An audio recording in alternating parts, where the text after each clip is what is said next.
The creation of UMBC's mascot was in 1966, which happens to be Maryland's state dog. No, not the Golden Retrievers, but the Chesapeake Bay Retrievers. In the fall of 1966, there was a contest at the new university for the students to pick the new mascot. On October 30th, 1966, they announced that Tom Berlin won the contest to create the mascot of the Chesapeake Bay Retrievers. After the nomination, in 1967, Claudia, which was the mother of a lacrosse player that played at UMBC, Peter, donated a dog to the school so they could have a live mascot. One of the more famous statues of the mascot is in front of the RAC building at UMBC. It has been told that if you rub the statue's nose, it will give you good luck, so many students rub his nose before exams. This statue was created in 1987 by Paulette Ray. She was an alumni from UMBC that graduated with a philosophy degree. She created this structure in the studio at Towson University, which was her first statue of a dog she's ever created. In 1933, there were complaints about how the mascot suit was falling apart in the school newspaper. There have been many complaints about how the mascot got sewed so many times and were held together by the cheerleaders' bobby pins. After the loss of the mascot's pants during a game, this was the cause to finally get a new mascot suit. In 2001, after anticipating for many months if there should be a new logo, there was a ceremony for the new logo revealed on the RAC building. In 2006, it was stated in the UMBC newspaper that there was a consideration in turning the mascot from a retriever to a ninja. The reason behind this was to get more government funding for the school if they changed the mascot, such as more money for new merchandise. Obviously, this was just an idea, so the mascot stayed the same as the retriever. So what made you become the mascot? Why did you want to become the mascot? I remember when I was at my orientation here, we had little sheets of paper on the table that had the fight song on them.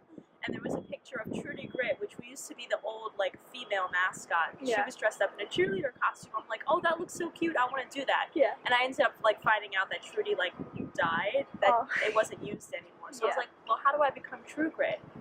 And I ended up, asking around, and I found the right person. I'm like, okay, I want to be the mascot. He's like, okay, you start Wednesday. Oh, that's awesome. Yeah, because I heard about that, the whole mascot being a girl for a little. How long was that? Do you know? It's about the Trudy Grit costume? I'm not sure. It was way before I started. Yeah. What they ended up doing was using that extra costume. They bought a new costume, and that was the new True Grit costume. Mm-hmm. And the old one, they dressed up as Trudy Grit. They put eyelashes on it, and put her in a cheerleading costume. They ended up taking that costume off, putting an old basketball uniform on it, and hanging it up in the back of the rack. So there used to be a mannequin hanging, watching over everyone in the lobby. In 2007, they decided to dress the mascot into a cheerleading uniform to call her Trudy Grit. She represented the sister of True Grit, which is very rare to see a mascot dressed in women clothes. October in 2008, there was a new puppy named Gritty that represented the UMBC mascot.